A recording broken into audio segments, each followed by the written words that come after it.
සුබ සන්ධ්‍යාවක් අප හා එක් වෙනවා ඔබ හැමට. පසුගිය දවස් දෙකේ ධර්ම දේශනාවතෙන් සාකච්ඡා දේශනාවතෙන් කරන්න ඕන නිසා ඔබගෙන් ලැබෙන ප්‍රශ්න පත්‍රයක් මගේ මේසෙ උඩ සතියක් විතර තිබුණා. බලන්න මේ ප්‍රශ්න සතියක් පරණයි. සමහර විට සවන් දෙන අය ඉදිරිපත් කරපු අය නැද දන්නෙත් නැහැ සවන් දෙන්නේ. කෙසේ වෙතත් මම මේ ගත්ත සාකච්ඡාවට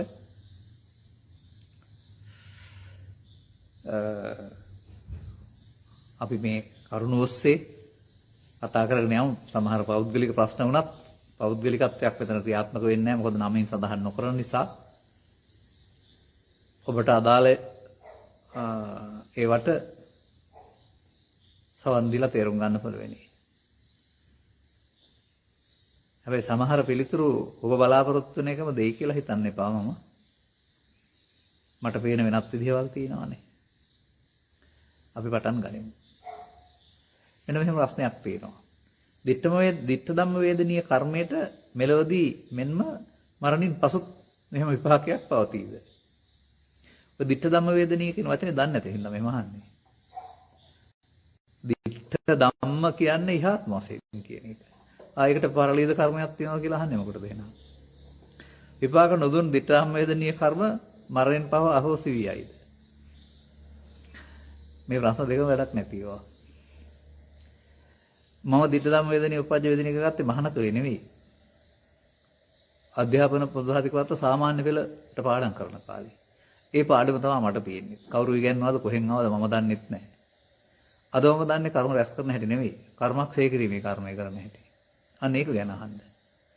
බුද්ධ විෂය, ලෝක විෂය, කර්ම විෂය අචින්තයයි කියලා තියෙනවා. අපට හොරන්න පුළුවන් දේවල් නෙවෙයි මේවා. ඒ නිසා මේ අපි දැනගන්න ඕන කාරණාව මේ කර්ම රැස් කරන කර්ම ගැන නෙවෙයි. ඒකට ලෝකේ හැමදාම තිබිච්ච එකක්. සංසාරේම කර්ම විපාකනේ. සංසාරයෙන් මිදෙන්න මොකද කරන්න ඕන? කර්මක්ෂය කරන එක. අනේ ඒක ගැන දැනගන්නයි අපි සාකච්ඡා කරන්න ඕන. ඒක ඉදිරි කොටසක් තියෙනවා. ඒක මට කියන්න පුළුවන්. රියානතුරකින් වැනි හදිසි මරණයකදී පුනර්භවය කෙබඳුද? ඒකට නිශ්චිත විදිහක් නැහැ. රියානතුර මත Tamanගේ මානසිකත්වය කොහොමද තීරණය වෙන්නේ? මට හිතවත් වෙලක් මේ ළඟදී හැප්පෙනවා අධිවේගී මාර්ගයේදී. කරකිලා ගිය කාර් එක. හැබැයි කිසිම බයක් ඇති වුණේ නැහැ කිව්වා. මරයි කියලා හිතනකෝ බය වුණේ නැහැ කිව්වා. අනේ එයා එතකොට ඒක කල්පනයකට කලබලයකටපත් උනේ නැහැ. නමුත් මේ අනුතරටපත් වෙන මොහොතේ එයා සතු බර ටික, පෞල් බර හරි, මුදල් බර හරි Taman සතු බර තියෙනවානේ. මේවා කල්පනාවට આવත් කොහොමද දාලා යන්නේ කියලා හැප්පීම නෙවෙයි තීරණය වෙන්නේ. පුනර්භවය තීරණය වෙන්නේ. ඒ මොහොතේ Tamanගේ මානසිකත්වය කලබල නොවෙන්න පුළුවන් නම් එනිසා ඒක නියත නිර්ණයක් ගන්න පුළුවන් එකක් නෙවෙයි අපට. ඒ පුද්ගලයා සතු ඒ මොහොතට ඇති වෙන මානසිකත්වය මත තමයි ඒ තීරණය වෙන්නේ. අනුතරට බය වෙනවද? අනුතර කලබල වෙනවද? නැත්නම් සිහි කල්පනාවෙන් ඉන්නවද? ඒ සිහි කල්පනාවට අනුව ඇති වෙන බයසෝක වේදනාවන්ගේ තත්ත්වය මත තමයි අනාගතයේ තීරණය වෙන්නේ. අවසන් මොහොතේදී. ඒක පුණ්‍ය කර්මයක්ද, පාප කර්මයක්ද, බියක්ද, අතහැරලා යන්න බැරි කමක්ද, අතාරින්න පුළුවන් කමක්ද කියන කාරණාව ඔවුන්ට පෞද්ගලිකයි. දෙවෙනි එක අපි යම් ගීතයක් අසා අය සුමිහිරි නිසා අය නැවත නැවතත් අසයි නම් උපාදානය තුලින් භවය සකස් වේද? ගීතේ උපාදානය කියලා එකක් නැහැ. කාම උපාදාන, ditthi උපාදාන තියෙන්නේ. එතකොට ඒ වගේම උපදින විතර්ක තියෙන්නේ කාම විතර්ක, ව්‍යාපාද විතර්ක කියලා. එතකොට මේක කාම වලට අයිති වෙන්නවා. නමුත් ඉතින් අපි ගීත මමත් අහලා තියෙනවා, දැනුත් ගීත ප්‍රිය කරනවා. ඒක මේ ගීතේ තියෙන එකක් නෙමෙයි, ටික දවසක ඒක පරණ වෙලා යනවා නේද? සිරියාමේ සාරා කියලා ජනප්‍රිය වුණා 58 59. අදටත් ඒක නම් ජනප්‍රියයි. ඊට පස්සේ තව ඔබට මතක් කරගන්න පුළුවන් නම් කිංකිරි මාද චිත්‍රපටයේ මල් සුගන්ධේ දම් සුගන්ධේ කියන ගීතේ ජනප්‍රිය වෙනවා. ඊට පස්සේ ඔය මිල්ටන් මල්වාරච්චිගේ ගීත ජනප්‍රිය වෙනවා. ඊට පස්සේ අනේ මෙහෙම තණ්හාවක් ජනප්‍රිය වෙනවා. ඊට පස්සේ බමර පහත ලබන මලක්දෝ ජනප්‍රිය වෙනවා. ඊට පස්සේ ඇසට අසු වෙන මාන්නේ ජනප්‍රිය වෙනවා. අද ඒ එකක්වත් ජනප්‍රියද? විඳලා අතහැරලා දානව නේද? එහෙනම් ගීතයකට අදාළ කාරණේ නෙමෙයි තියෙන්නේ. ඒ ඇතුළත පවතිනා වූ රසවින්දන ශක්තියක් තියෙන්නේ. ගීතේ පරණ වෙනවා. ඊට පස්සේ අද දක්වා එනකොට මම දන්නේ නැහැ තව මොනවද තියෙනවද මට දෙක තුනක් නම් කියන්න පුළුවන්. මේ තරම් සිව් මැලිද කළුගල් හන්තාරණ පායන සඳ ලස්සනයිද බලන්න කියන්න. එහෙම නැත්නම් රාත්‍රියේ මනරම් කියා සඳට අහසට කවිලියා මම තමයි. ඉතින් මේක මේ බුදුරජාණන් වහන්සේත් යම් ගීත සම්බන්ධයෙන් සතුට ප්‍රකාශ කරලා තිබුණා කියන ප්‍රබන්ධ සම්බන්ධයෙන්. සරල වින්දනේ වෙනයි උපාදානය වෙනයි. ඒ නිසා රාග දේශ මොහ වලට අයිති නැත්නම් තව ටික දවසක් යනකොට ඕක අතහැරලා තව ගීතයකින් රස විඳි. ගීතයක රස කියන එක ගොඩක් තියෙනවානේ. අර්ථ රස, ශබ්ද රස, සංගීත රස. අර්ථය එහෙම රස විඳින්න තහනමක් නැහැනේ. සමහර ගීතවල ගැඹුරු ව්‍යංගාර්ථ තියෙනවා. ඒක අපට රස විඳින ශක්තිය දිනු කරන එකක් නේ. ඒ නිසා නැවත ඇස්වත් ටික දවසකින් ඇති වෙලා යනවා. ඊට පස්සේ එහෙනම් ඒකට අර ගන්න ඕන ගීතේ නෙමෙයි. ශබ්ද කාමය කියන එක. ඔක්කොටම පොදුවේ. එහෙම තේරුම් ගත්තාම මේවා බරපතල දේවල් විදිහට සලකන්න එපා. මේ සාමාන්‍ය සමාජයේ සතුටට පවතින කාරණා ඔය උතන පෙන්නන්නේ ලෝභ දේශ මොහ ඉවත් කිරීමනේ. එතකොට වැරද්ද තියෙන්නේ ඇලීම කියන එක. අපට ඒක විඳින්න පුළුවන් නම් නොඇලී සැරයක් දෙකකින් අතහැරලා දාන්න පුළුවන් නම් නැත්නම් ගීතේ රසවින්දනය තහනමක් වෙන්න බෑනේ. මිනිස්සුන්ට රසවින්දන ශක්තිය ලෝකේ තියෙන්න ඕන. දැන් ඔය සූත්‍ර දේශනාවක් තුළ අපි දකින දේවල් සමාජය දකින්නේ අපි රසවින්දන ශක්තියක් ඉදිරිපත් කරන්නේ. පාලි ගාතාවක් තුළ. ඒ වගේ ගීත තුලත් එහෙම තියෙනවා රසවින්දන ශක්තිය. දැන් උදාහරණයක් වශයෙන් මෙහෙම කියන්නකෝ. මම එහෙම මේ ගීතේ ලිවනම් වෙල්වෙලි වල ඇවිද ගිහින් වෙරළු ගේන අම්මා කියලා ලියන්නේ නැහැ. මොකද වෙල්වෙලි වල ගියාම වෙරළු නැහැ. බඩවැටි වල ඇවිද ගියාම තමයි වෙරළු තියෙන්නේ. වෙල්වෙලි වල ගියාම වෙරළු ගස් නැහැ. අනම පලා තමයි ගේන්න පුළුවන් වෙන්නේ. ඒ ගීත ලියන් දෙනා ඉතින් මම පිළිගන්නවා. නමුත් අන්න ඒ වගේ එහෙම රසවින්දන ශක්තියක් තියෙනවා නේද? ගීතයක් කියන එක තමන් ළඟ තිබිලා දෙතුන් වතාවක් හත් අට වතාවක් සංස්කරණය වෙන්න ඕන. වචන හැදෙන්න ඕන. ඒකවල තමයි සුදුසුම වචනේ එන්නේ. එකපාරට liver සුදුසු වචනේ එන්නේ නැහැ. ඉතින් මේවා සමාජයට අවශ්‍ය සාමාන්‍ය දේවල් කලාවල්. මේ කලාවල් කියන්නේ මිනිසාගේ සිත මේ රාගදේශ මොහ උත්සන්න නොකරන සංසිඳවන. සංසිඳවන කියන්නේ කෙලෙස් නැති කරන එක නෙමෙයි. යටපත් කරලා සංසුන් බවක් ලබා දෙන දේවල්.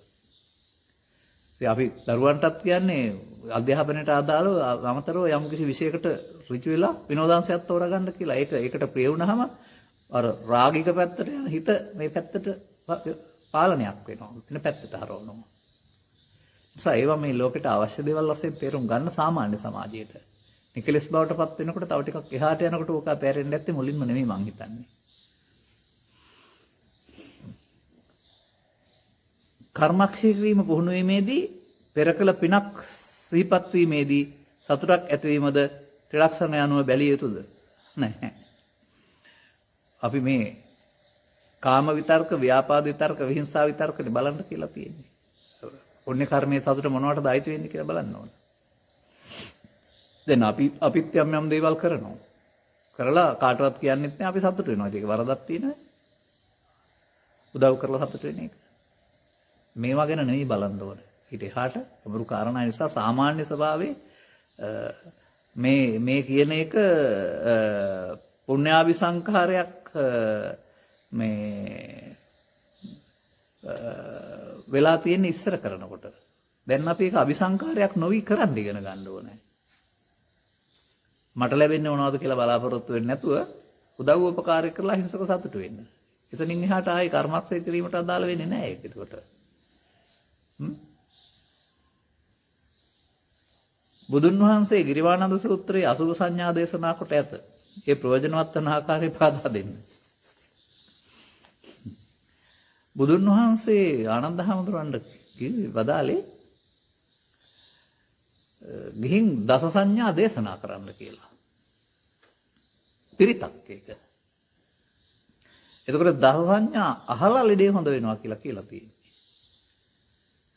එහෙනම් දස සංඥාවල ඔබට තේරුන්නේ නැති වුණාට දේශනා කරද්දී උන්වහන්සේ අහගෙන ඉන්නේ අර්ථයත් එක්කලා.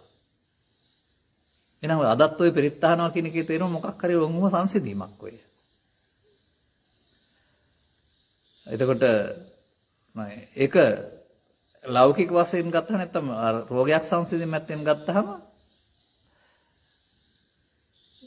පිරිතක් වශයෙන්. ඒකේ ගැඹුරු කාරණා ඔච්චර 10ම ඕනනේ අනිත් සංඥා විතරක් දැනගත්තත් ඇති. ඉතින් මේ අසුභ සංඥා කියන එක ඔබ දන්න කාරණයක් නේ.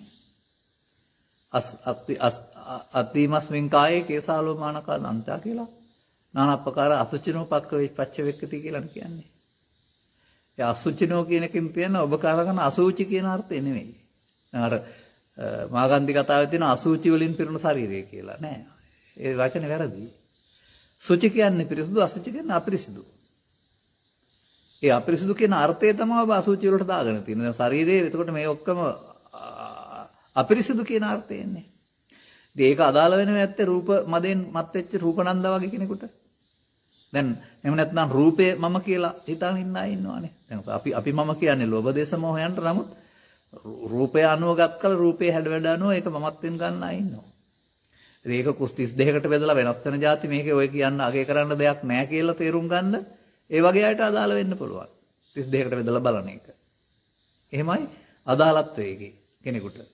දැන් රූපනන්දා වෙන්නේ නැති මට මතක නැහැ අර මේ දේතවනාරාමයට යන්න අකමැත්තෙන් හිටියයි කියලා කියනවා බුදුන් වහන්සේ රූපෙට නිගා කරනවායි කියලා. නමුත් දේතවනාරාමේ වර්ණනා කරලා බලන්න ගිය වෙලාවක ඈත තියා ඒ ලස්සන දෙයංගනාවක් Tamanට උපස්ථාන කරමින් කාන්තාවක් ඉඳලා දි รา යන හැටි පෙනෙන්න සැලැස්සුවා කියලා කතාවක් පින්නන්නේ. අන්න ඒක තමයි එහෙනම්. ඒකෙන් යම්කිසි ආඩම්බරයකට අහංකාරයකටපත් වෙලා ඉන්නවනම් ඒක මේක හිස් දෙයක් කියලා තේරුම් ගන්න නම් අසුභ සංඥා උදව් වෙයි මං හිතන හැටියට. ඔබ වහන්සේගේ වැඩ සිටින පන්සලේ අනාථ වූ සුරතලුන්ට අවශ්‍ය පහසුකම් සලසා ඉන් සතුට වෙන බවත් ඉන් සසර දික් කරන ආස්වාදයක් ඇති නොවන බවත් වහන්සේ එක්තරා දේශනාවක සඳහන් කළා. එම නිසා යුතුයකම් සතුට හා ආස්වාදයේ වෙනස වටහා ගත්තෙමු. ප්‍රශ්නයක් අහලා තියෙනවා. එහෙත් එම සුරතුලුන් මිය ගිය විට වහන්සේගේ ප්‍රතිචාරය කුමක්ද? මේ පන්සලේ මම අවුරුදු 32ක් ඉන්නවා. මම හදපු දොරසුනක 6-7 දෙනෙක් විතර මිය ගිහින් තියෙනවා. දැනුත් ඉන්නවා. මැරෙන්න දෙන්නේ නැහැ. වේදම් කරලා බේර ගන්නවා. අවසානයේ මරණයටපත් වුණොත් අවසන් කටයුතු කරලා දානවා. ඇයි ඔබ කල්පනා කරන්නේ නැති අපි මේ කියන දේවල් ඔස්සේ හිත දියුණු කරන අය කියලා. මේ සුනකෙක් මැරලා දුක් වෙනවද? අපේ තාත්තා නැති උනේ 90 ගණන් වල එදා නම් මම බර කියන්නේ නැතුව හිටියා මේ ධර්මයේ හොයන කාලේ නිසා. මාසයක්. නමුත් 2018 අම්ම නැති වෙනකොට මේ වගේ වෙලාවට අම්ම නැති වෙන්නේ පහවදා උදේ මට මහා සෙන්ට්‍රල් එක බණක් මධ්‍ය මහා විද්‍යාලයක. දැන් මම බලනවා මගේ හිතේ කම්පනයක් තියනවාද කියලා. නෑ. නිස්සබ්දව ගිහිල්ලා බණ කියනවා. බණවල කිසිම ගැටලුවක් නෑ. විදුහල්පතිවරයා කලබල වෙනවා අන්තිමට අම්මත් නැති වෙලා ඉන්නදී බණ අවලං කරන්නේ නැතුව ආපහු ගැන ස්තුතියි කියලා. බණට ඉවර කරලා තමයි මෞචරියට ගියේ මම අම්මා බලන්න. මගේ අම්මා නැති වෙලත් මට කම්පනයක් නැතිකොට සොනෙකෙක් නැති වෙලා කොහොමද කම්පනයක් තියෙන්නේ? ඇයි මේ හිත හදන බව අපි දන්නේ නැද්ද? මේ බුදුදහමෙන් උගන්වන්නේ ලාභාලාභ සැප දුක් නිදාව සංසාර ලෝකෙ සිදු වෙන්නේ අපි ගණන් ගන්න නැත්නම්. සත්තුන් දක්වන සෙනෙහස වෙනයි. පෙර ගන්න බැරුව මරණයටපත් වුණොත් අවසන් කටයුතු වල දානවා. වෙන මොකද තියෙන්නේ? එහෙමයි තේරුම් ගන්න ඕන. මම අර උදාහරණෙ පෙන්නුවේ මව නැති වෙලත් කිසිදු කම්පනයක් නැතුව ධර්ම දේශනා කරන්න මට බලුවන් නම් සතෙක් මරුණායි කියලා මොකද්ද මට ඇති වෙන්නේ? කුණ්ඩලෙන් ගතකමින් සැලකුවා මරණය නවත්තන්නේ ඇති. එසේ සිතේ දුකක් ඉතිරි නොවීමට වග බලා ගැනීම ගනිමින් සසරට හේතු නොතබා අවසන් කරනුයේ කෙසේද? ඒක ඉතින් පුරුදු කරන්න ඕන කාරණයක්. සිත හදලා පුරුදු කරන්න ඕන කාරණයක්. ඒක සිදු නොවන දෙයක් නෙමෙයි. සිදු වෙන බව දැනගත්තාම 아무තු කම්පනයක් මොකක්වත් නැහැ. ඉන්න කොටස් සතුටින් හිටියා කන්න බොන්න දුන්නා ලෙඩ වුණොත් බෙහෙත් තරම් දුන්නා. වෙර ගන්නත් බැලුවා. බැරි නම් ඊට පස්සේ මොකද කරන්නේ? මෙහෙදන් කරනවා වරුණාම. 아무ත් මොකක්වත් නැහැ. ඔබත් එහෙම හුරු කරන්න. ඔය සමහර අය එක සතෙක් හදලා ඒක මරනවා දැකලා පච්චස් දුකෙන් ආය කවදාවත් සත්තු හදන්නේ නැහැ කියලා කියනවා.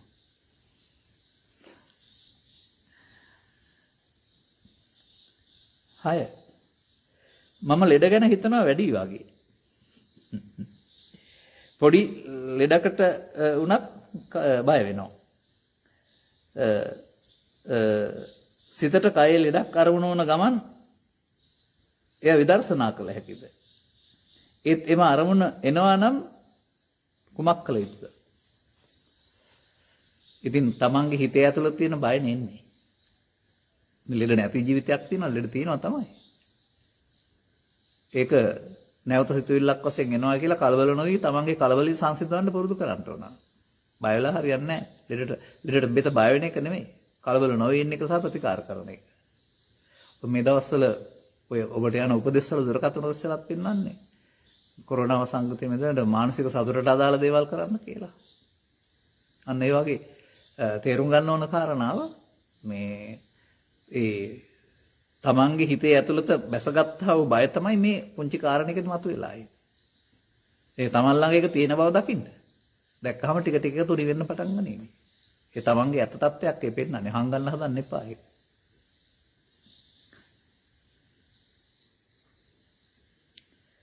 අසකනාදී ద్వාරයන් තුලට ගැටෙන අරමුණු මුල් වී චිත්ත වීතියක් ඇති වී නැසී යන යාමම නේද පංචස්කන්ධේ උපාදාන වී නැසී යාම වන්නේ. පහදා දෙන්න.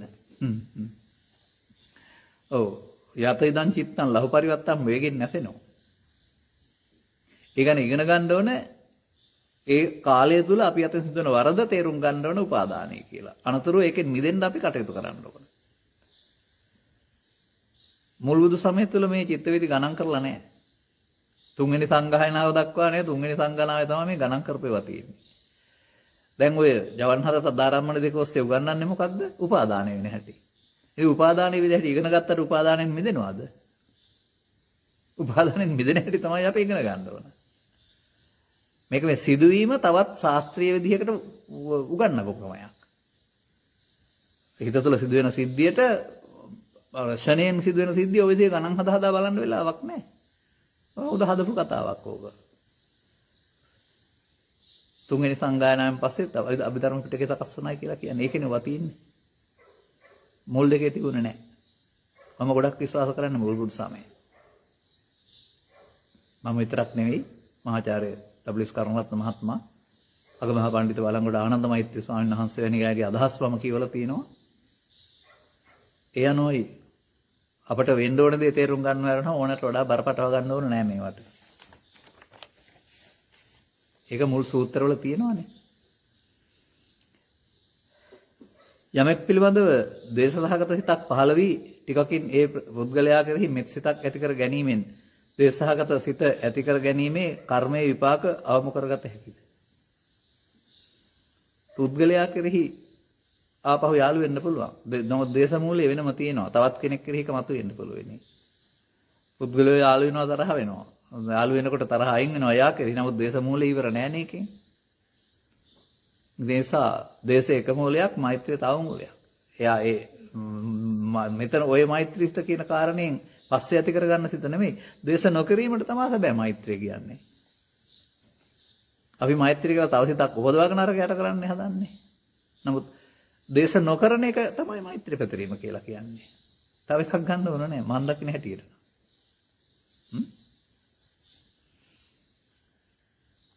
අපගේ සිතේ ඇති වෙන විතක්ක ਵਿਚාර නිසා කුසල අකුසල් සිදු වේද?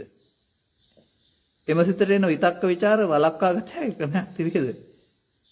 ඒ නිවැරදිද? විතක්ක ਵਿਚාර නරක පැත්තටත් තියෙනවා හොඳ පැත්තටත් තියෙනවා. අනුවිතර්කණය, අනුවිචාරණය, මනසානුපෙක්ඛණය කියන එක පැහැදිලි කරන්නේ ධර්මයේ පැත්ත ගැන හිතලා බලලා ගැඹුරට තේරුම් කරගන්න. නමුත් තනියෙන් හිතේ ඉන්න වෙලාවට ඕකට මං හොඳ වැඩක් කරනවා කියලා තනියෙන් යුද්ධ කරන්නේ. කෙනෙක් එළියේ නෑ කවුරුත්. හිත ඇතුලේ තමන්ගේ හතුරා ඉන්නවා. එයත් එක්ක සටනක් තියෙනවා. ඉතින් ඒක තේරුම් ගන්න එපා මේ කෙනෙක් නෙමෙයි තමන්ගේ හිතවිල්ල දෙකට බෙදාන මේ සටන් කරන්නේ කියලා.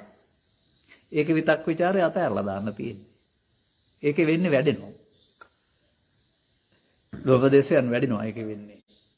පෘථග්ජන පුද්ගලයා විතක් ਵਿਚාර කරනවා කියලා කියන්නේ චිත්තාභ්‍යන්තරේ තව එක බලවත් කරනවා. ඒ වගේ කාරණා කරන්න ඕන අතහැරලා දාන එක.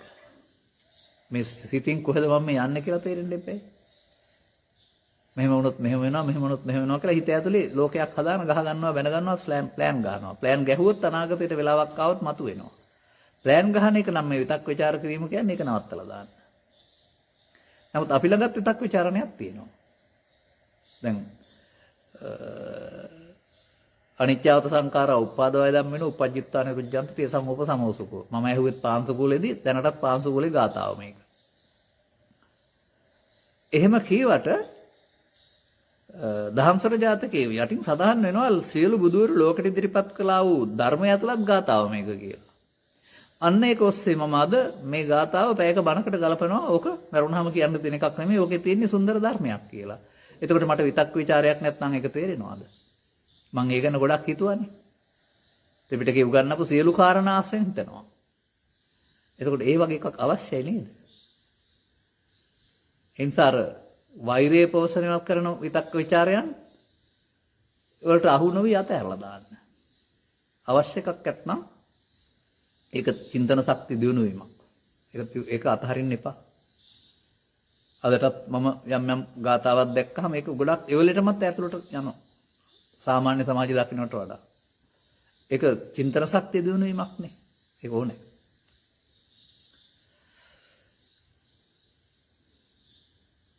මෙන්න මේ ප්‍රශ්නේ තේරෙන්නේ නැහැ මට. විසුද්ධි මාර්ගයේ ඵලය ඔබ වහන්සේ කියන ලෞකික ධානයේද? විසුද්ධි මාර්ගය කියන එකේ තේරුම බණ පොතද? ඒකයි තේරෙන්නේ නැහැ කියලා කියන්නේ. ලෞකික ධානය කියලා කියන්නේ පංචස්කන්ධ ඉදීම මරුම පාවිච්චි කරන්නේ නැතුව ස්වභාවිකේ රානවරු එන්න නොදී අරමුණක් හුරු කිරීම තුළ ලබා ගන්නා වූ සංසුන් බව. එතකොට ඒක අරමුණක්, ආයතනයක්. ඒකට ආයතන කියලා කියන්නේ. ඉතින් මේ විසුද්ධි මාර්ගය කියන වචනේ තියෙන පොතකටත් කියනවා නැත්නම් විසුද්ධි මාර්ගය කියන්නේ විමුක්ති මාර්ගය කියලා කතා කරන්නේ දුකෙන් මිදෙන පාර කියන එක. ඒ නිසා මේ ප්‍රශ්නේ පැහැදිලි නැත්තේ. කොහොමත් ආර්ය අෂ්ටාංගික මාර්ගයේ ධර්මයේ තේරුම් අරගෙන සංයෝජන කඩාගෙන යන පාරේ තමයි ලෝකෝත්තර සෝත තියෙන්නේ. අරක ලෞකික තමයි. කවුරු කොහොම පිටින් ගියත් ඒකේ ආයතනයක් වශයෙන් ලබන සුව තියෙන්නේ. මම ලෞකික ලෝකෝත්තර කියන වචන දෙක දවසක් පැහැදිලි කළා නේද? ලෝකික ලෞකික. ඒ ලෝක රූප වේදනා සංඥා සංකාර පහ. ඊට අයත්. එහෙනම් පංච උපාදානස්කන්ධයට අයත් එකක් තමයි අර ධානය කියලා කියන්නේ. නමුත් උපාදානෙන් මිදුණ එක ලෝකෝත්තර, ලෝකේ උත්තරීතර. දැන් බුදුරජාණන් වහන්සේත් ස්කන්ධ පහ පාවිච්චි කළා. නමුත් එතන නිවන් සුව නැති වුණේ නැහැනේ. ලෝකෝත්තර සුවයක් නැති. ඒ නිසා මේ විසුද්ධි මාර්ගයේ ඵලය කියලා කතා කරන එක පොතට යෙදුවද මොනවට යෙදුවද මම නම් දන්නේ නැහැ. එහෙම තේරෙන්නේ නැති වචන මේකේ තියෙනවා. චිත්ත විසුද්ධිය, ditthi විසුද්ධිය අනාදී කර්මක්ෂය කිරීමේ කර්මය තුල අදාළ කරගත හැකිද? පහදා දෙන්න. ඕක ඉතින් අර රතවිනිත සූත්‍රයේ තියෙන දෙන්නේ. උසල් රජුරවන්න සවැත් නුවරින් සාකේත නුවරට යන්න වුණා. සවැත් නුවරින් ගොඩ වෙලා සාකේත නුවරින් බැස්සා. ඒක රත හතක් පාවිච්චි කළා. ඒක උපමාවක් වශයෙන් පෙන්නලා තියෙනවා. ඒ වගේ සෝවාන් වලින් පටන් අරන් රහත් වලින් බහින තැනට තමයි මේ සීල චිත්ත විසුද්ධි පැහැදිලි කරලා තියෙන්නේ. මොකද ඒක වචනෙන් කතා කරනවා යරුණාම මේ අදාළ ක්‍රියාමාර්ගය යනවා නම් ඔබට මේ සීල චිත්ත දිට්ඨි විසුද්ධිය සිදු වෙයි.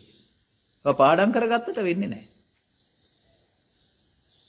අන්න එහෙමයි තේරුම් ගන්න ඕන කාරණාව. එතකොට ඔබ මාර්ගේ යනවා නම් ඒ කියන්නේ ඔබ සංස්කාරයන් අනිදුක්ඛ අනාත්මය වශයෙන් බලනවා නම් ඔබ මරණ සත්‍යයත් වඩනවා. ඔබ පටිච්චසමුප්පාද නිරෝධයත් දකිනවා. ඔබ දුක නැති වූ තැන සහ මාර්ගෙත් යනවා. මේ එකක් කරනකොට ඒ ඔක්කොම අනිත්‍යය තියෙන්නේ තෝකමයි ඔය. විවිධ පද වචන වලින් කිව්වට. ඒ නිසා ඒ කටයුත්ත කරනවා නම් අදාළ දේ සිදු වෙනවා කියන එක තේරුම් ගන්න මේ එක එක පාරවල් ඔක්කොම අරගෙන කලවම් කරගන්න ඕන නැහැ. ඒ එක එක්කෙනාට බුදුන් වහන්සේ දේශනා කරලා තියෙනවා. එයා ඒ මාර්ගයෙන් ගියා. උන්වහන්සේට එකම පාර දේශනා කරන්න බැරි නිසා විවිධ ක්‍රම මගින් ඒ වචන මගින් ඒකමයි පෙන්වලා තියෙන්නේ. දුක්ඛ නිරෝධ ගාමිනී පටිපදාව. බුදුන් වහන්සේ කුමන හෝ තැනක දේශනා කර තිබේද භෞතික ලෝකේ කියලා දෙයක් නැහැ කියලා. සියල්ල මනසේ තිබෙනවා වගේ අදහසක් නැහැ. බාහිර ලෝකෙව තියෙන්නේ ඔක්කොම සම්මතේ. නමුත් අපි ඒවා දැනගන්නේ අපේ සිතුවිල්ලකින්. ඒ සිතුවිල්ල ඒවා නැහැ. බිරිඳ ගැන දැනගත්තත් බිරිඳ වෙනයි, බිරිඳ ගැන දැනගන්න සිතුවිල්ල වෙනයි. බිරිඳගේ ශරීරයේ බිරිඳ හිටියද සිතුවිල්ල බිරිඳ නෙමෙයි ඉන්නේ සිතුවිල්ල. නමුත් බිරිඳ ආශ්‍රයෙන් සිතුවිල්ලට ඇලුනහම ගැටුනහම මේක බරක් පැටවෙනවා. අන්න බුදුරජාණන් වහන්සේ මේ ලෝකෙ පිළිබඳ හඳුනා ගන්නා සිතුවිලි වල බර අයින් කරගත්තාම ලෝකෙත් එක්කලා ගැටෙන්නේ නැති සම්බන්ධතාවයක් ගෙන යන්න පුළුවන් කියලා පෙන්නලා තියෙන්නේ. අපි අර බාහිර දෙයටමයි එල්ලලා ඉන්නේ කියලා හිතාන අපේ සිතේ තමයි මේ බර පටව ගන්නෙ. ඒ බර ටික අයින් වෙන එක තමයි උපාදානය අයින් වීම කියලා කියන්නේ. එතකොට ලෝකේ හඳුනා ගන්නවා. එතකොට ලෝකේ අරලෝ දහම තියේවි. නමුත් ඒවා අපට පීඩනයක් ඇති කරන එකක් නැහැ. සියල්ල නිහඬව පෙනේ. ඒකට වඩා එකක් හොඳ හෝ නරක ඔය සෙන් කතාවේ තියෙනවා මේ නිවැරදි භාවනාව කියන්නේ මොකක්ද කියලා. ඒක තියෙනවා. ඒකට ඔය මේ හොඳ හෝ නරක හරි හෝ වැරදි කියලා වචන නැහැනේ කියලා තියෙනවා. ඒ බෙදා ගැනීම තුලනේ තියෙන්නේ. මොකද අර උපේක්ෂාවට එනකොට හැම දෙයක්ම නිහඬව පේනවා.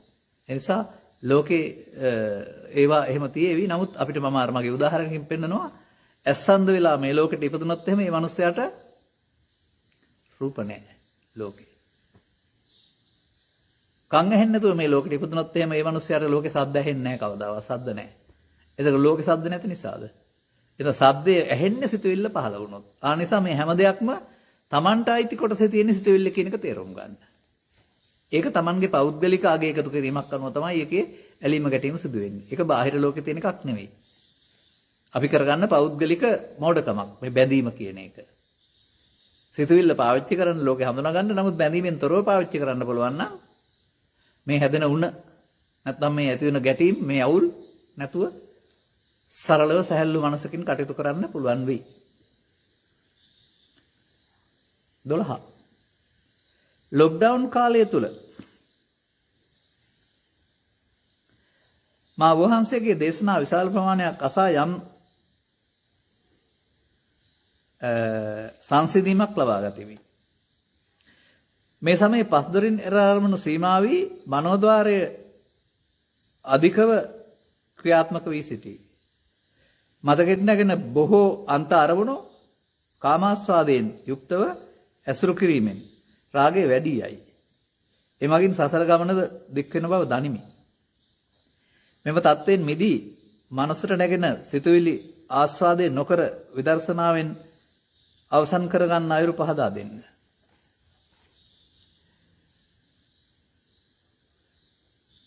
දැන් යන්න හීනෙකට එළි වෙනකොට සුන්දර අසුන්දර දේවල් කොච්චර බලලා තියෙනවද?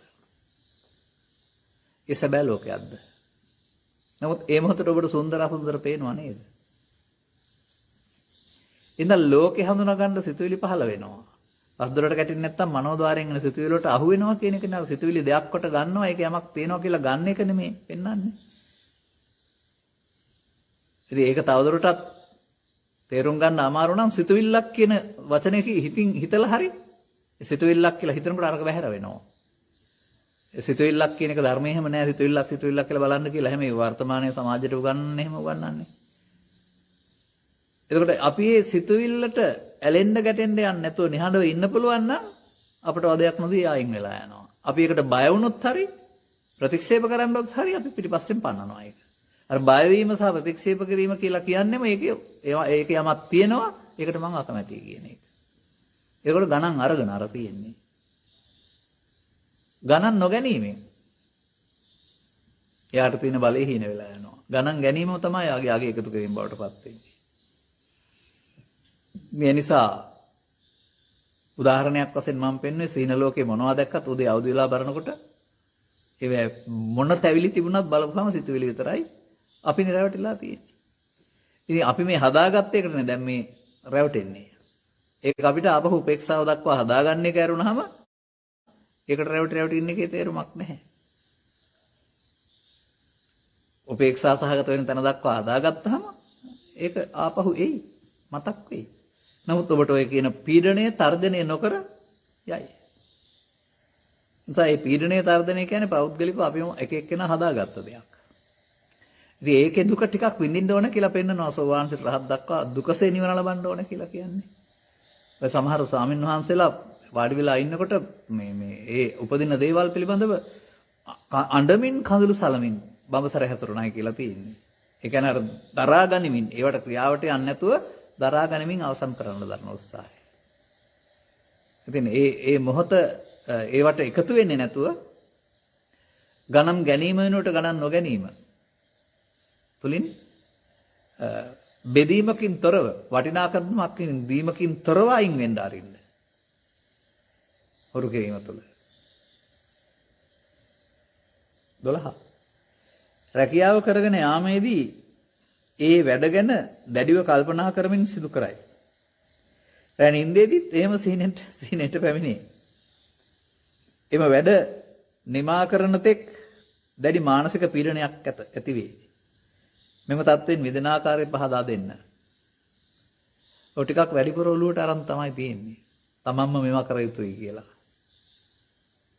ඒකනේ අර නින්ද ගියාමත් ඒකම පේන්නේ. එහෙනම් අපි ඒක අර සහැල්ලුවෙන් කරගෙන යන්න හිත උරු කරන්න ඕන. සාමාන්‍යයෙන් මම එහෙමත් කියනවා. ආයතනයේ ගෙදර ගේන්න එපා. ආයතනයේ එහි තියලා එන්න. ගෙදර ආපම ආයතනයේ ලොක්ක නෙමෙයි ඉන්න ඕන බිරිඳ ගෙනන් සැමියා දරුවන් ගෙනන් තාත්තා. අපි කියමු ලොකු හමුදා නිලධාරියෙක් කියලා. එහෙ ගියාම යට අනද නිලධාරියා ඔක්කොම යටත්. ගෙදර ආපම කවුද? ගෙදර ආපම දරුවන්ගේ තාත්තා බිරිඳගේ ආදරණීය සැමියා. අර නිලයේ පැත්තකින් තියලා දරුවට ඕන කිව්වොත් එම තාත්තේ මට අස්යගොන් ටික් ටික් යන්න ඕන කියලා කැප්ටන් කියලා නෑ දන ගන්න පුළුවන් වෙන්න ඕන.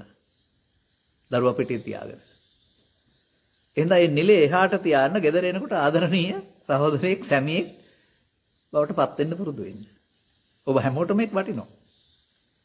ඒ නිලයේ මෙහෙයවින් දරුවන්ට පහර දෙන්න බිරිඳට පෙන්වන්න ගන්න ඕන නෑනේ. ඒ වගේ රාජකාරිය එතන කරන්න ඒ ටික ඔළුවේ තියාගෙන ඇවිදින් නිදා ගන්න ගියාම රාජකාරියේ ප්‍රශ්න කොට්ටේ බවට පත් කරගන්න එපා. පුළුන් කොට්ටයක් තියෙනවා නිදා ගන්න. ඒක උඩ නිදා ගන්න ප්‍රශ්න උඩ නිදා ගන්න නැතුව. නැවත නැවත හුරු කිරීම තුළින් ඒ ගැන නොහිතා ඉන්න. ඒව එතන ඉවර කරලා එන්න. තව කාට හරි පවරලා.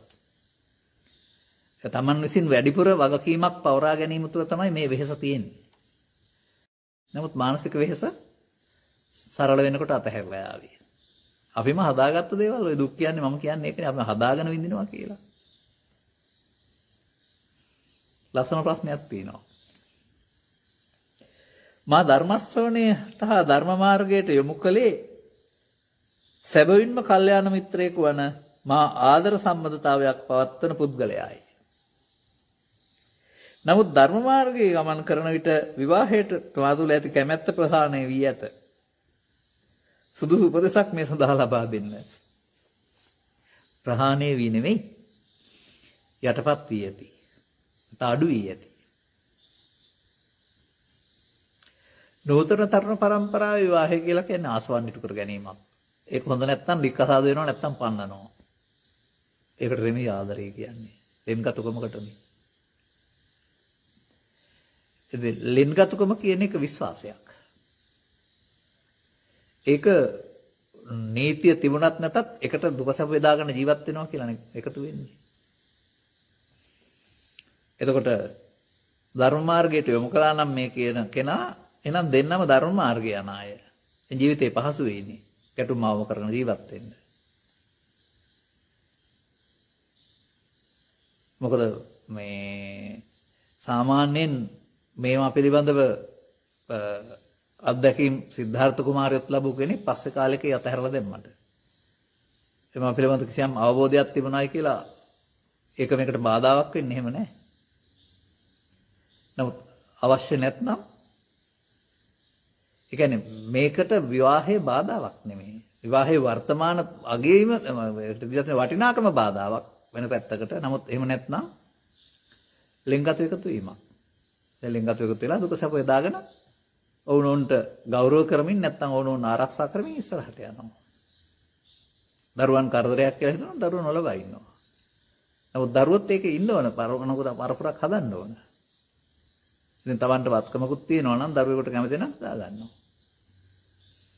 මේ ප්‍රහාණය වී කියන වචනේ පාවිච්චි කරන්න එපා. ප්‍රහාණය කියන්නේ නෑ කියන එක. ඒක දැන් හිතලා බලන්න. ඉතින් අපිට මේකට මෙහෙම කරන්න එපා කියලා දෙපැත්තක් පෙන්වන්න බෑ. මගේ දැක්ම අනුව නම් මම විවාහයකදී සුභවාදීව දකින්න කෙනෙක්. ධර්මයේ තේරුම් ගත්ත අය විවාහ වෙලා සතුටින් ඉන්න ඕන. ධර්මයේ තේරුම් ගත්තේ නැත්නම් ගැලපෙන්නේ නැහැ. එතකොට තමයි ෆයිට් තියෙන්නේ. සටන් තියෙන්නේ ගිනි ගයක් වෙන්නේ. තේරුම් ගත්තාම මේ අවුල් ඇති කරන්නේ පුද්ගලව නෙමෙයි ලෝභ දේශ මොහනේ. ඕනෑ අවුලක් ඇති කරන්නේ ලෝභ දේශ මොහ. ඉතින් ඒව අඩු කරගන්න පුළුවන් නම් එතකොට එතන ගිනි ගයක් වෙන්නේ නැහැ නේ. ගිනි ලෝභ ගිනි දේශ ගිනි නේ. නිසා පෙන්න අප එකත් හොඳයි. දෙන්නම එකතු වෙලා තවදුරටත් ප්‍රඥාව දිනු කරගන්න එකත් හොඳයි. ඒ නිසා තව ටිකක් කල්පනා කරලා බලලා මම නම් කල්පනා කරන්නේ පවුලක ධර්මයේ තේරුම් ගත්ත එක්කෙනෙක් හිටියොත් ගෙනියන්න ටිකක් පහසු වෙනවා. දෙන්නම තේරුම් ගත්තොත් ඊට වඩා සුන්දර විවාහ ජීවිතයක් තියෙන්න බෑ. එහෙමයි ධර්මයේ තේරුම් ගැනීම පැත්තේ විවාහ ජීවිතය කියලා කියන්නේ. ඒ නිසා ඒ ගැන කල්පනා කරලා බලන්න. නැත්නම් මීටත් වඩා අවශ්‍ය නම් පෞද්ගලිකව දුරකථන අංකේ හොයාගෙන කතා කරලා දෙන්නම මුණ ගැහෙන්න. අපි කතා කරලා බලමු. පොදුවේ පිළිතුරක් එහෙම දෙනවා වරුණාම පෞද්ගලිකව තව කතා කර හැකි වෙනවා.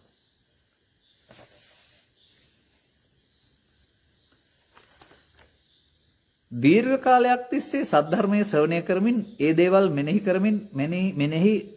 කරමින් ගත කරමි. තරහක් කෝපයක් ආවත් ඒ කාටවත් හානියක් නොකර ඉවසා සිටීමට තරම් දක්ෂ වෙමි.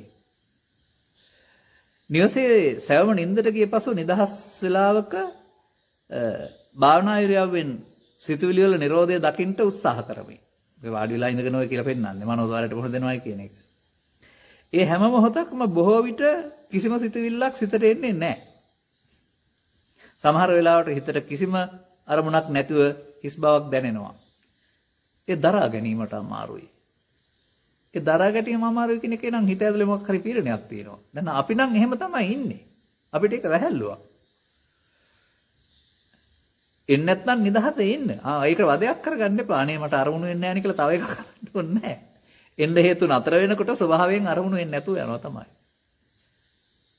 තවත් තියෙනවා නම් තවත් හේතුවක් මත එකක් එනකල් බලන් ඉන්නව ඇරුණාම නිදහසේ ඉන්න. මම අහන්නේ මෙහෙමයි. ස්වභාවයෙන්ම ඔබ අරමුණක් අරගෙන නෙවෙයි නම් ඔය සංසුන්ව ඉන්නේ ඔබ සංසුන්නේ. ඒක ඔබ නිවනේ ඉන්නව අරනවා තව එහාට මොනවද හොයන්නේ? නිවන කියලා තව එකක්ද හොයන්න හදන්නේ මං අහන ප්‍රශ්නේ. මේක වහන ධර්ම තව තිබුණොත් එනකල් බලන් ඉන්න. එහෙම නැත්නම් සංසුන්ව ඉන්න. නිදිමත එන්නේ නැත්නම් වාඩි වෙලා බලාගෙන. එහෙම නැත්නම් ආපහු පස්දරට සම්බන්ධ වෙන වෙලාවට ඒවා ඉතුරුව හදන්න. එහෙමයි ඒකේ ඇත්ත తත්වේ. එහෙම ඉන්න බැරුව මේ මිනිස්සු ඉන්නේ. මොකද මම කිව්වේ මට අර තරුණ කාලේදී මම ඇස් දෙක පියාගත්තාම ඔළුව කැක්කම හිතලා නැගිට්ටා මම කියලා ඒ තරම් පෙරහැරක් හිත ඇතුලේ එනවා. නමුත් මේක තුනී කරන යාමේදී එන්න කාරණා නැති නිසා නෙන්නේ නැත්තේ. මුසභාවයෙන් ඒකට තරමක් සංසුන්. සංසුන් වෙන්න එන්න තියෙන කාරණා අඩුයි තමයි. මුලින් ආපු තරම් නැහැ ඉන්නේ හාට එහාට. ඉතින් ඒක මේ වදයක් කරගන්න පීඩනයක් කරගන්න ඕනේ නැහැ. මේ වචනේ මට තේරෙන්නේ නැහැ. මේ දරා ගැනීමට අමාරුයි කියලා කියන්නේ. ඒක තුල ආයෙත් ආතතියක් දැනෙනවා වගේ මට පේන්නේ. ඉතින් එහෙම නිදහසේ ඉන්න පුළුවන් නම් ඉන්න අයෝන. ඊළඟ කොයි පැත්තකින් හරි ඔබ රවට්ටලා තවත් අරමුණක් එයිද කියලා බලාගන්න එතෙන්ට සිහිය ගන්නයි ඉන්න ඕන. මේ ක්‍රමයක් හොඳයි. මම කාටවත් කියන්න ඕන දේවල් නෙමෙයි. තමන් අනුගමනය කරන්න ඕන කාරණා. ඒ නිසා දරා ගැනීමට අමාරුයි කියන වචනින් කියන දේ මට තේරෙන්නේ නැහැ. නැත්තම් ඒක හොඳ දෙයක්. මේ කියන தත්ත්වය. වෙනත් අරමුණක් කරන් යට කරගෙන ඉන්නවා නොවේනවා නම් ඔබ එහෙනම් කලක් සංසුන් කර ගැනීම තුළ දැන් සංසුන් සිතක් ඔබට ලැබිලා තියෙන්නේ.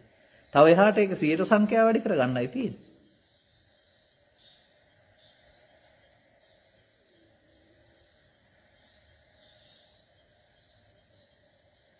තව වචනයක් ඒකේ තියෙනවා. ඉක්මනින් ප්‍රතිඵලයක් බලාපොරොත්තු වීම නුසුදුසුවත් ගිහියෙක් ලෙස ආයතු උපරිම දුරට යාමට උත්සාහ කරමි. ඉදිරියට මා කෙසේ කටයුතු කළ යුතුදයි. ඒක තමයි මම ඔය උපදෙස් දුන්නේ. ඔය පොතේ පතේ පෙන්වන ගිහියෙකු කියන වචනේ ඔස්සේ කල් තියා අදහස් ගන්න ඕනේ නැහැ. යන්නකෝ ඉස්සරහට. ඔය කියන්නේ අනාගාමී වුණාම මේ අනුක විතරයි ගිහිගේ ඉන්න පුළුවන්. රහත් වුණොත් මැරෙන්න ඕනේ හැම කියලා කියන්නේ. ඉන්න බෑ කියලා. ඔය පවතින ඊට වඩා වෙනස් ගැඹුරු අර්ථයක්. මේ ගිහිගේ ඉන්න බෑ කියන්නේ මේ ඔබ ඇඳගෙන ඉන්න ඇඳුමෙන් ඉන්න බෑ කියන එක නෙමෙයි. කාමරාග ව්‍යාපාද ක්‍රියාත්මක වෙන්නේ නැහැ කියන එක. තවත් කෙනෙකුට ඕන නොත් ඔබ ළඟ ඒක නැහැ. අන්න එහෙම එකක් ඒකේ පෙන්නන්නේ විරාගික බව. යරුණාම අපි හිතන මට්ටමේ මේ අර්ථ හොයාගෙන යන්නේ නැතුව යන්නකෝ ඉස්සරහට.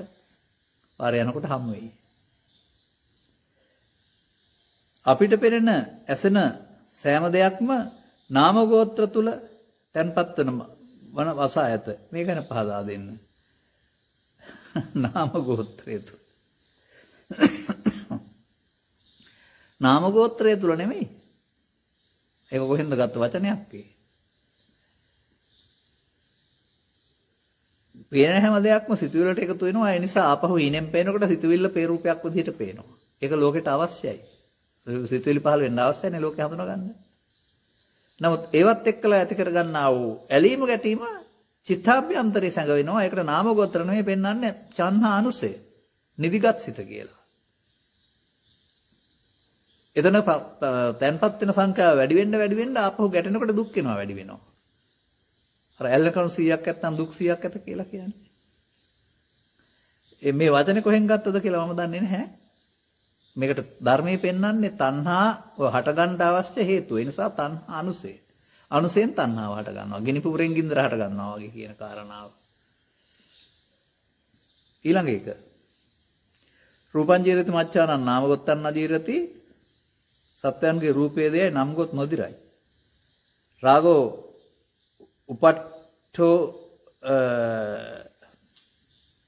උපපට්ඨෝති දුක්ඛංද මොකක් හරි රාගය නොමගේ යයි කියන ලදී. අහන්නේ පැහැදිලි කරලා දෙන්න වෙන්නේ නැද්ද?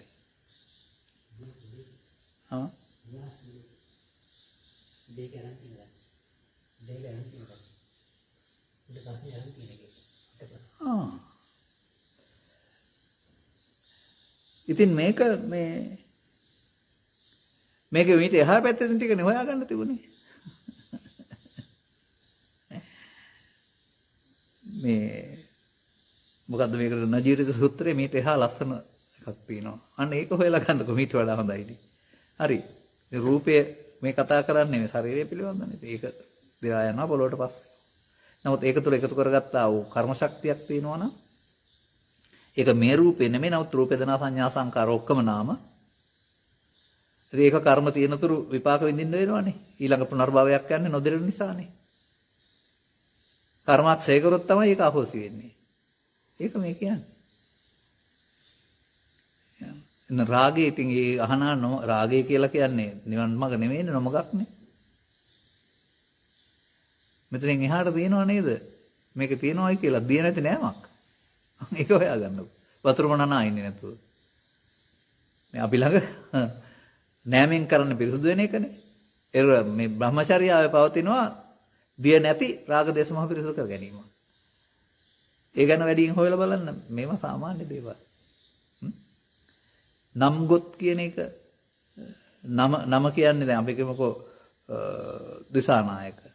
දිසානායක මරුණා නම තියෙන හින්දා නෙවෙයි නාමයෙන් උදරයි කියලා කියන්නේ. ඒ පුද්ගලයාගේ එකතු කරගත්ත කර්ම ශක්තිය අනාගතේ විපාක ක්‍රියාත්මක වෙනවා. කර්මක්ෂය නොකළ බැවින්. ඒක ඒ නාමයෙන් උදරයි කියලා කියන්නේ. නම කියන එක නෙවෙයි. අපි නම් නම කියලා ගන්නවා. මේ තවත් ප්‍රශ්නයක් තියෙනවා මොන විදිහකින්වත් තේරෙන්නේ නැහැ මට. ආපහු ලියලා එවන්න මේක. මම කියනවා අකුසල් මුල් යනු ලෝභ දේශ මොහ නම් තණ්හාව ලෝභ වීම කොටසක්ද? ඔව්. ලෝභ කියන එක තමයි ඇල්ම කියලා කියන්නේ. ඔය අකුසල්ම ලෝභ දේශ මොහ කියන්නේ ඇලීම ගැටීම මුලාවනේ. ඔය තණ්හාව කියන්නේ ඇලීම. කොටසක්.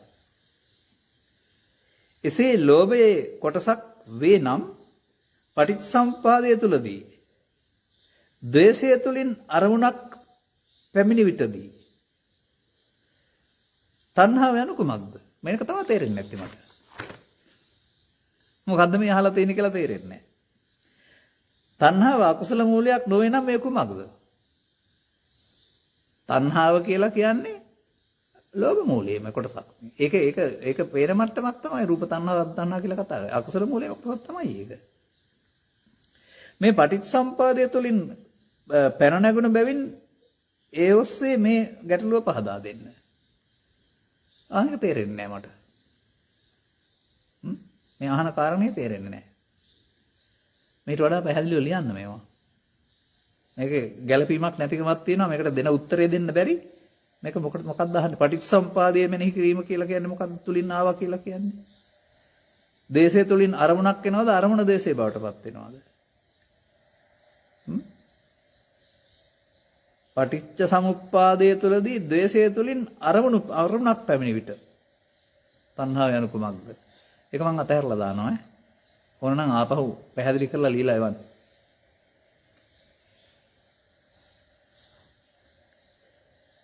වේදනා තණ්හා උපාදානයෙන් භවය සකස් වෙන බව පැහැදිලිය. මේ සියලු තැන්වල මම යනුද සංඛාරයේ මම බව දනිමි. මේදී යම් අයෙකුට දානෙන් හෝ වෙන යම් දීමක්දී එය සංඛාරයක් බව පැහැදිලිය. වේදනා සංඛාර නොකිරීමෙන් උපාදාන නොවන බවත් එහිදී භවය සකස් නොවන බවත් අවබෝධය. මේ කුසල් ගණයට අයත්ද රහත් ඵලයේ දක්වා මේවා කුසල විපාක ලෙස සකස් වන්නේද? රහත් ඵලයේ දක්වා නෙමෙයි. කය අතහරින දක්වා දැන් කවුද සීවලි හාමුදුරන්ට මොකද අර ප්‍රත්‍යපහසුවක් තිබුණේ? රහත් ඵලයෙන් නතර වුණාද? ප්‍රතිපාක ඒවට කියන්නේ. ප්‍රතිසන්දි විපාකයි තමයි නැති වෙලා යන්නේ. අනිත් එක අபிසංකාරයක් නොවෙන්න ඕනනේ. දැන් බුදුරජාණන් වහන්සේ යහපත් දේවල් කරන්න එහෙම තහනම් කළා නැහැ කාටවත්. ඒකේ Tamanට ලැබිය යුතු කියන ආත්මාර්ථය අතහැරලා සතුටු වෙන්න. එතකොට අபிසංකාරයක් වෙන්න ඕනේ නැහැ. සංඛාරයක් වෙනවට කමක් නැහැ. අபிසංඛාරයනේ සසරට බැඳෙන්නේ සහ ප්‍රශ්නයක් බවට පත් කරන්නේ. අභි නොවන සංඛාරයක්. ඒ නිසා දානයේදී යන්නාවක් දීමේදී ඒ පුද්ගලයා දෙන පුද්ගලයායින් ලබන ප්‍රයෝජනෙ දිහා බලලා එයාට උදව් කළායි කියලා සත්පුරුෂයෙක් විදිහට සතුටු වෙනවා. මොකද මම මේකට හොඳ වචනයක් කියනවා සමාජයට. අපි මේ පින් කරලා ඉල්ලන්නේ ඇයි? පව් කරන මිනිස්සු ඉල්ලනවාද? ඉතිහාසයේ පුරා සේරම බැලුවොත් එහෙම පව් විපාක ආපහු ආවා. ඉල්ලුවේද කවුරුත් ඉල්ලුවේ නෑනේ. ඒක කර්ම විපාක න්‍යායක් නේ. අපි මොකටද මේකට අමුතුවෙන් මැදිහත් වෙන්නේ? අපිට විපාක න්‍යාය හොඳ පැත්ත තියාගන්න ඕන නරක පැත්ත අතහැරලා දාන්න ඕන. එතන රහත්තුනෙන් පස්සේ හරි දැන් අර එක රහතන් වහන්සේ නමක් සම්බන්ධයෙන් තියෙන රහතන් වහන්සේ කෙනෙක්. තව පිණිසගාරියන් බඩගින්නේ එන්නේ. එතකොට ඒත් විපාකේනේ. විපාක ඉවර නෑ රහත්තුණයි කියලා. නමුත් විපාකේ කම්පාව නෑ. අන්න ඒකයි තියෙන්නේ. බඩගින්නේ ආවා කියලා හරි මොකක් හරි කියලා හරි 아무තු ඒකට විඳවන්නේ නෑ. නමුත් ජීවිතාවසානයේ දක්වා ඒකේ දැන් සියලි හාමුදුරන්ම ලැබෙනවා මට මෙච්චර ලැබෙනවා උඹලට නෑ කියලා අහංකාර වෙන්නේ නෑ ඒකෙන්. ඒක අන් අය සඳහා යොදවනවා. අර නැති කෙනා ආහාර ටිකක් හොයාගන්න හරන ඒකෙන් කම්පා වෙන්නේ නැහැ. ඒ වුණාම ජීවිතාවසානයේ දක්වාම ප්‍රවෘත්ති විපාක පවතිනවා. ප්‍රතිසන්දි ශක්තිය දෙන කර්ම නිවරුනේ කර්මක්ෂය කලේ විපාක තියෙනවා. හරි. මීට වඩා ප්‍රශ්න ඉදිරිපත් වෙලා නැහැ. ඔන්න මම ඔබට කරුණු පැහැදිලි කළා. ඒ නිසා සවන් දුන් හැමට මේවා යම් ආකාරයකට තමන්ගේ පෞද්ගලික ජීවිතයට උදව් උපකාර වෙයි කියලා මම කල්පනා කරනවා. ඔබටත් අර වගේ රාජකාරී ජීවිතයක් තියෙනවා නම් රාජකාරී ජීවිතේ තියාගන්න. ඒ නිලේ එහාට තියාගන්න සේවකෙන්ට. ගෙදර එනකොට කිසි ලොකුකමක් නැති ආදරණීය සැමියෙක්, ආදරණීය බිරිඳක්, ආදරණීය තාත්තෙක් විදිහට එන්න පුළුවන් වෙන්නේ. ඒක තමයි නිර්හංකාර බව කියලා කියන්නේ. මම දැක්කා ඔය අහම්බෙන් දැකපු චිත්‍රපටයක මේ හමුදා නළුවෙක් හමුදා නිලධාරියෙක් වෙලා ඒ හමුදා රැස් ඔක්කොම ගෙදරට පෙන්නනවා බිරිඳට දරුවන්ට. අර නීතිමයි මෙහෙ. ඔරත් ඇවිලා ඉන්නවා පොඩි වෙලා. ඒ මමත්වය ප්‍රදර්ශනය කරන හැටි. නිසා ඒ නිලේ බලපෑම් තියෙන නිලේ මේ අණ දෙන්න ඕන ඒ යටතේ ඉන්න අයට. ගෙදර ආවම සැමියාගේ නිලේ අණ තියෙන්න ඕන. තාත්තාගේ නිලේ අණ තියෙන්න ඕන. ඒ නිසා මේ චරිතය හරියට රඟපාන්න පුරුදු වෙන්න. අරක ගෙනල්ලා මේක අවුල් කරගන්න නැතුව. ආයතන මට්ටමින් රැකියාව තියෙනවා, රාජකාරී තියෙනවා, වගකීමක් තියෙනවා. නමුත් මේක වදයක් කරගන්න ඕන නෑ. හරි. එහෙනම් මේ කාරණා උදව් උපකාර කරගෙන ලබා ගන්න ජීවිතයේ කරන වගකීම් ඉටු කර ගනිමින් කර්ම රැස් කරන පාර වෙනුවට කර්මාශ්‍රය කරන පාර සංස්කාරයන්ගේ නිස්සකානි ආත්මය වෙනුවට නොනින්දාකට අනිදුක්ඛ අනාත්මය පාවිච්චි කරලා ඔය හිතේ තියෙන අවුල් ටික අයින් කරලා දාලා අර මහත්මයෙක් පෙන්වනවා වගේ සංසුන්කම අත්දකින්න පුරුදු වෙන්න. සම්කන සම්පූර්ණ වුණාම ඔය බොනම බලවේගයකටවත් ඔබට නොසන්සුන් කරන්න බැරි වෙයි. දැනට නොසන්සුන්කෙන් දැනගන්න තවදුරටත් නොසන්සුන් වීමේ හේතු Taman ළඟ තියෙනවා කියන එක. ඒක වරදක් එහෙම නෙමෙයි. දැක ගන්න. දැකගත්තාම යාලට ඉඩ හම්බ වෙන්නේ. එහෙනම් අපි තවත් දවසක හමු වෙමු. මේ වගේ ඉගියකුත් කරන්න කැමතියි. මට හිතවත් පවුලක තාත්තා කෙනෙක් ඒ දරුවන්ගේ උපන්දිනය වෙනුවෙන් දරුවන් සඳහා ධර්මදේශනාවක් දෙකක් කරන්න කියලා තියෙනවා. ඉදිරියේදී දින දෙකක් තෝරාගෙන මම මේ බණම කියන්නේ දරුවන්ගේ අනාගත අධ්‍යාපනය සහ ආධ්‍යාත්මික දෙපැත්තම මුල් කොටගෙන ගෙවල් වල ඉන්න දරුවන්ට අහන්න පුළුවන් දෙයක් කියයි. ඔබත් ඔබට දරුවන් ඉන්නවා නම් ඒක අහන්න සැලසුවට කමක් නැහැ. ඒකෙත් මම ඔය අනවශ්‍ය බර තැහැල්ලු කරන ආකාරය එහෙම නැත්නම් ආධ්‍යාත්මික අතහැරලා අධ්‍යාපන තරඟය තුල ගියාපුවම සිදුවෙන මේ අසාර්ථකත්වයේ ඒව ගැන පැහැදිලි කරන්න කල්පනා කරනවා. 20 ගණන් වල ඉදිරියේදී දින දෙකකදී ඒක ඔබත් දැනගෙන ඉන්න මව්පියන් හෝ සහෝදර සහෝදරයන් වශයෙන් ඒක දරුවන්ටම කියන දෙයක්. හොඳයි එහෙනම් මේව අහගෙන ඉඳලා සිත සංසුන් කරන සුවසේ නිදා ගන්න. හැමත සුවනින්දක් ප්‍රාර්ථනා කරනවා.